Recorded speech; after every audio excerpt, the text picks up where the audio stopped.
C'est bon. Tobetel kole soki somalo komikasi.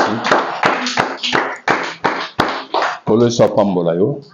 Toza dimanche le 16. Lelo eza clôture ya musala otobandaki ya 36 jours. Thème nango ezalaki la destruction de la malédiction matérielle et financière.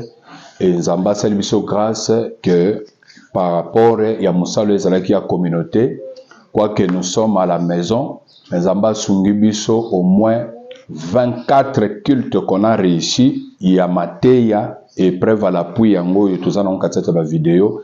Tozo pe Nzambe merci pour na grâce à salibiso inspiration et Moussalo aussi la lelo. Ils ont dit sur enseignement juste dans 10-15 minutes nazo silisa kaka na mateyo nazo te yawa kolo so pambola yo. Jérémie chapitre 20 verset 18 to telemi to tanga lobanza bisono to telemi pour honorer parole. Pourquoi suis-je sorti du sein maternel? Pourquoi? Pour voir la souffrance et la douleur et pour consumer mes jours dans la honte. Amen. Tofandi. Moussala tozalaki nango elobeli sur la malédiction. Et tant que tu kamba kolobake la destruction de la malédiction matérielle et financière, c'est pour dire quoi? Bisika malédiction zalaki kolelanyo zalaki tozo bunda de façon que to longo la malédiction pe bénédiction ezala. Et tu trouves que la vie il y a Caïn. Malédiction yaki okota na moment mabe ekota ke pa Caïn. Na moment Caïn boyo kanzamba koti na mabe nde malédiction ekota ke kati na vie na ye.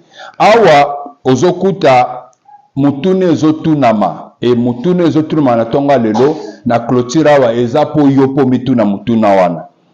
Pourquoi suis-je sorti du sein maternel? Tina nini yo botami na mukili? Obotami na mukili pourquoi? Ezana batu mususu ozokuta bango lelo akoloba ngana za makila mabe. Non, oza makila mabe te. Onga makila libata basala ka budente. Non. Quelque part, soko ozolela, soki souffrance eza quelque part, ezana faute moko, ezana mabe moko quelque part oyo eza ko sala ke ronger yo tina eta yo zali. Soko tali histoire Caïn, okomona ke Caïn azalaki na problème te. Avant malédiction ya Caïn akoka kosala nyonso akoka ko réussir pas okende liboso.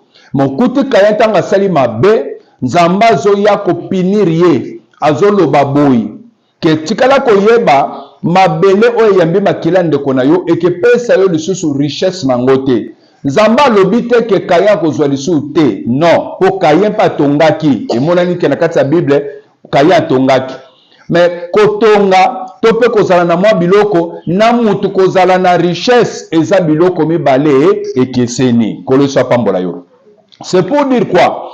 Caïn était réduit ya kozala na richesse te. Je vais tout expliquer. Mais à koka peut kozwa. Tout comme peut yo pozo vivre, tout comme peut na kati ya musalo ya 36 jours. Ozo vivre, ozo lia, ozo sala, ozo kuta quelque part. Bino boko accéder na makambo minene te, bino boko accéder na ba richesse te. Ce que mutune ezotuna mokoko mutuna pendenge musalo ezosila. Peut-être ça ba question za kanango à tout moment. Soki lelo ezotunama ozana no mona muke, lobo koko kola po bandiko mituna. Pourquoi vie ezozala boy? Pourquoi makambo ezo compliqué boy? Mutune eza pourquoi suis-je sorti du sein maternel? Pona nini na botamaki?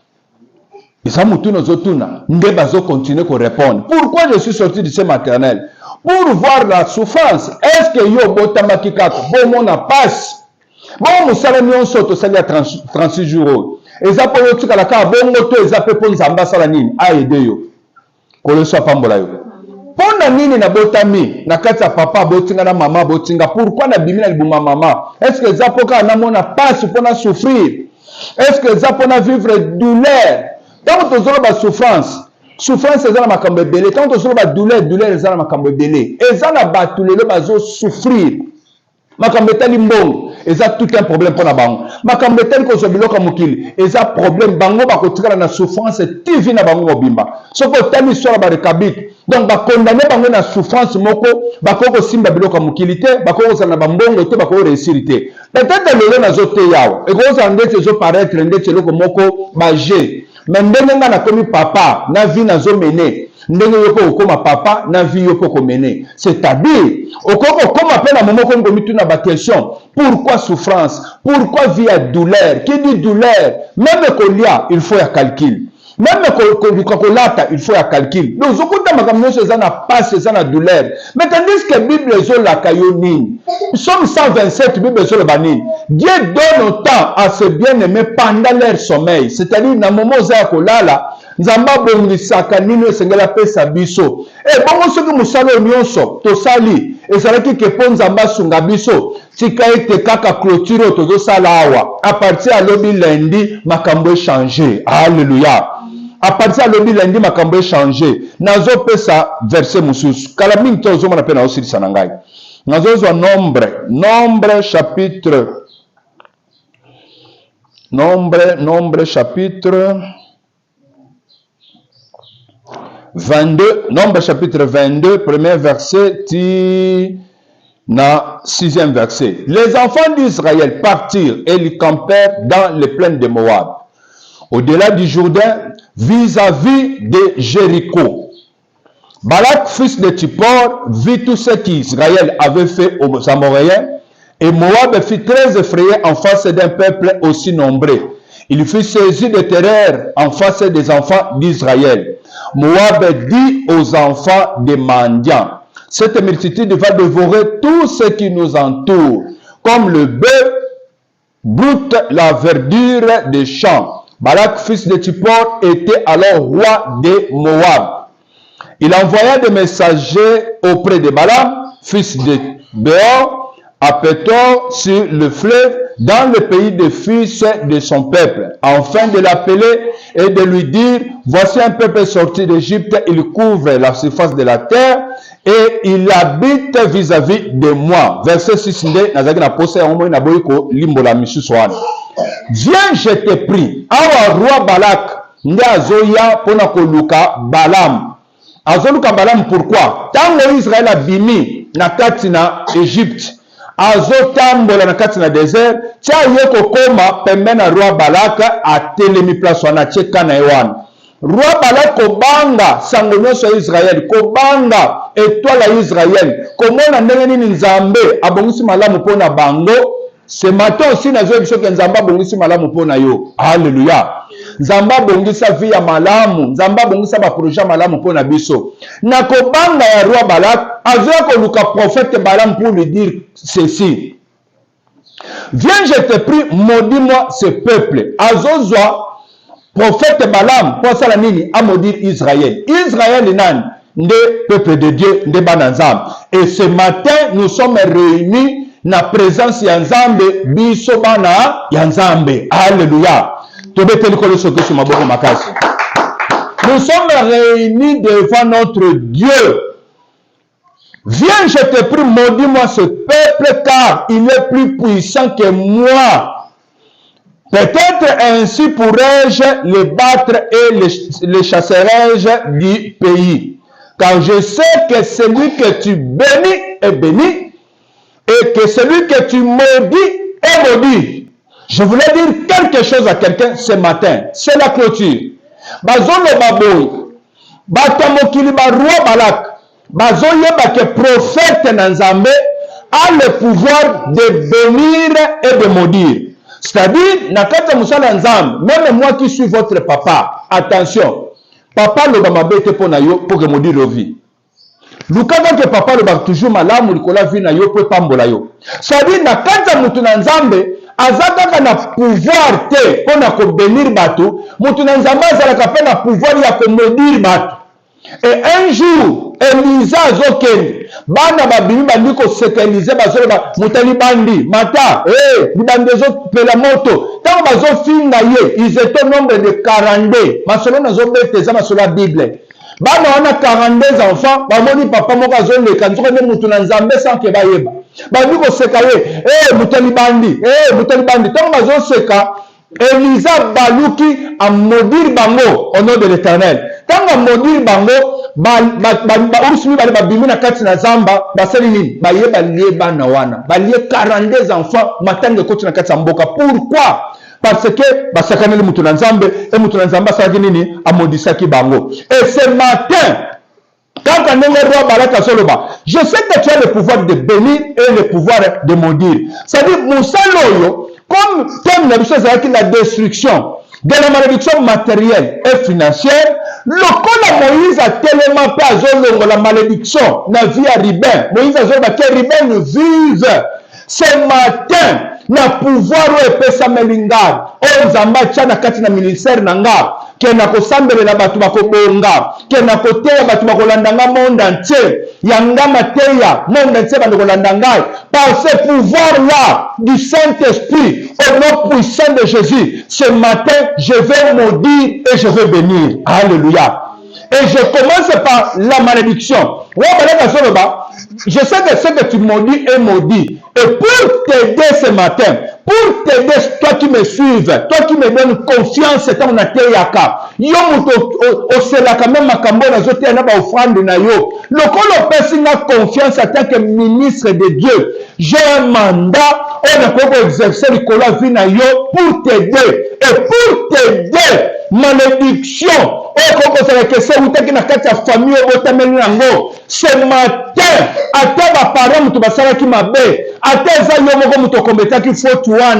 mais ce matin, nous allons détruire malédiction au nom puissant de Jésus-Christ. Malédiction, quoi? La destruction ce matin. Ce sont des gens qui ont aussi mabambongo te, batu bakoko kene liboso te, nazo détruire malédiction na pouvoir ya prédication au nom puissant de Jésus-Christ. Lorsque Pierre prêchait devant Corneille, Nzamba sanctionna yango à quitter Saint-Esprit. Lorsque le Dieu de mon ministère, le Dieu de mon père, pasteur François Mutombo, Azala Nzamba alliance, ya ko accorder via Sika. Ce qui m'a dit que yoko solution mikandate, na détruire malédiction wana, Nicolas via maman Bokino, au nom puissant de Jésus-Christ. Nzela na ye fungama, nyo se ça que koko réussir te, pour toi pour toi passi, pour toi ko yenga, nazo détruire ngo, nazo rendre ngo mille sans effet, au nom puissant de Jésus-Christ. Ce qui m'a dit que tu vas posséder ma montagne minée, bonsoir ma montagne minée, bon que le liboso, na détruire pouvoir nous sorcellerie à famille, sorcellerie à famille à papa, à famille à maman, au nom puissant de Jésus-Christ. Na 36 jours à jeûne prière, on te nie bandunda, on te somme na bati à pamba na pourquoi? Tu as énergie nous sommes en bas comme déposer le corps na puissance na ye, et agir, quand na vidéo de sur l'andanga, au nom puissant de Jésus-Christ. Malak dit, je sais que tu peux maudire. Et ce matin, na maudire, force nous sonner côté de Maliboso Bananza, force nous sonner côté de le coronayo. Lorsque ce matin, force disparaître au nom puissant de Jésus-Christ. Ce sont des amis en famille Zika, na combo na Jésus-Christ. Azolo Baboye. Je sais que ce que tu maudis est maudit. Ce que tu bénis est béni. C'est-à-dire, il a le pouvoir de maudire, il a le pouvoir aussi de bénir. Alléluia.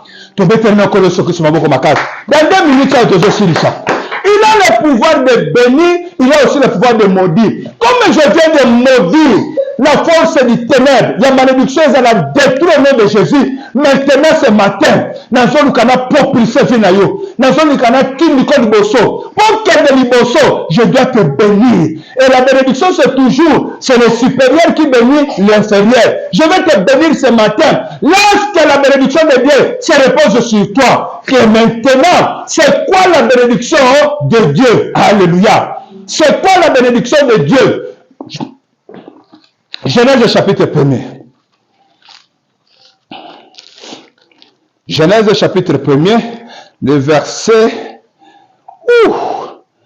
Les autres sont enseignés matin, le verset 28e. C'est quoi la bénédiction? Peut-être que tu peux te poser la question. Parce que Isaac, va au champ, quel est la quatrième bilanga? Bomelanga nyama yaka pesanga, c'est-à-dire même offrande pour na pambola yo. Maintenant ce matin c'est la bénédiction, c'est-à-dire mutinyo sazo offrande na ye. On l'a dit matin, on peut se confiance. Aux offrandes na yo yako sele ta bénédiction. On yo po kotinda. On yo ko duko pese pa na nzambe, po nyoso na zoloba et ya tape vi na kati na bomo ina mobimba. Bazo yebisa Esaú, bomanyama il ambelanga, yelanga pour na pambola yo. Moutazo beza papa na ye. Maintenant, c'est quoi cette bénédiction-là? Et Isaac, il fallait que Tchakati na Esaü. Oh, il fallait que Jacob, il n'ait qu'au bout de l'angle, pas même qui offrande de Moutaliboso. Genèse chapitre 1, verset 28. Qui a commencé à bénir? C'est lui-même Dieu. Il donne la formule. Dieu le bénit. Et Dieu leur dit. Dieu le bénit et Dieu leur dit. C'est ça. La bénédiction, c'est la parole qu'on prononce sur vous. La bénédiction, ça se prononce. Alléluia. La malédiction aussi, ça se prononce. C'est quoi maintenant la bénédiction? La bénédiction, c'est toute bonne parole qu'on peut prononcer sur votre vie. Et ce matin, je vais prononcer des paroles sur votre vie. Dieu les bénit et Dieu leur dit, soyez féconds, multipliez, remplissez la terre. Zamba va nous faire sa caractéristique, il y a bénédiction. Et ce matin, toi qui me suis, toi qui es présent ici, je te bénis. Nazo pambola yo. Soki Caïn, bakemeko détruire kako sur richesse à ma belete. Et ce matin, moi je vous bénis. Bon pambolama, bon richesse ya ma belé, bon richesse ya likolo, ya ma don spirituel, ya grâce nanzam, bon richesse pe ya ma belé, grâce de la terre et pesa menabino. C'est-à-dire ce que ma belé et pesa kabatu richesse nango. Bisika nyosu yoko zala, kozwana yo zala te, neti ya ba calcul, mais kozwa zala ya richesse. Et s'il faut parler de la richesse, zala riche, na makametali bana, zala riche, na makametali mbon, zala riche, na makametali bandaku, biloko mokili, bon posséder en grande quantité. Et c'est quoi la richesse? La richesse c'est quoi? Genèse chapitre 15. Après ces événements, la parole de l'Éternel fut adressée à Abraham dans une vision et il dit, Abraham, ne crains point, je suis ton bouclier et ta récompense sera très grande. Abraham répondit, s'il vous plaît, Nazotanga 15 au lieu de 13. Genèse chapitre 13. Abraham remonta d'Égypte vers le midi, lui, sa femme et tout ce qui lui appartenait. Et l'autre avec lui. Abraham était très riche en troupeau. Soyez riches dans ma commerce, dans ma affaire. C'est-à-dire, ce qu'on salue dans la maison. Ma maison, elle est belle. C'est-à-dire, la richesse, c'est avoir quelque chose en grande quantité. Alléluia. Yo, on dans le pomme comme Moko, tu n'es pas riche. On dans la voiture comme Moko, tu n'es pas riche. Mais pour qu'on puisse te compter que tu es riche, il faut avoir quelque chose en grande quantité. Et Bible tant Abraham a bimi en Égypte, pas Pharaon, tant la Bible a confirmé, Abraham était très riche en troupeaux, en argent et en or. C'est-à-dire, même, on est allé que, les minéraux, il y a un mot qui est en Congo, vont posséder en grande quantité. Et cela au nom de Jésus-Christ. On y a c'est ça que la famille, tu vas faire un bon hôtel. Il faut que aussi. Service qui nous a déversé de l'élection de Kola via Batou. Lorsque nous avons le canal, on a un message que bénédiction on va déverser sur vous en abondance, en richesse. Soyez très riches, soyez bénis abondamment. Fondamment, à partir de lundi, Makambo Simba, nous sommes comme Liboso. Richesse et Samelayo. On va qu'on réussit, même quand on l'église, on coûte richesse en grande quantité, bandine belé. Lorsque mon ministère est fondamment, nous avons le bakake, monde entier de l'andanaï, monde entier, Bisikanyo Cezali, et bandako Simama, Pona Kolanda, Bisikanyo Sobatuma. C'est ça la richesse, on va compter ça pour le ministère. Tu peux te connaître ce Christ, pas mon Soyez bénis, na kombo na Jésus Christ. Amen.